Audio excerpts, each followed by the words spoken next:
விண்ணோட மின்னாத விண்மீன் ஏது? அது உன் புன்னகை. ஒற்றை பூ பூக்கின்ற தேசம் ஏது?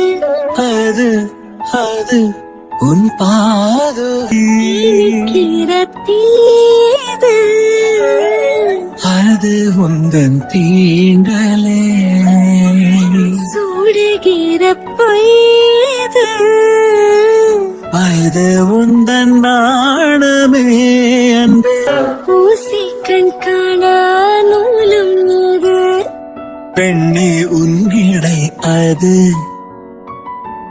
யாரும் கொள்ள இன்பம் கொண்டது ஏது? நீ சுடும் நாடை அது. மயக்கிடும் போதையோ ஏது? அடுத்து நீ சொல்ல போவது. ஆடைகளை களைந்த பிறகும் ஒளியை அணிவது. நீலா அது கண்பங்கள் இல்லா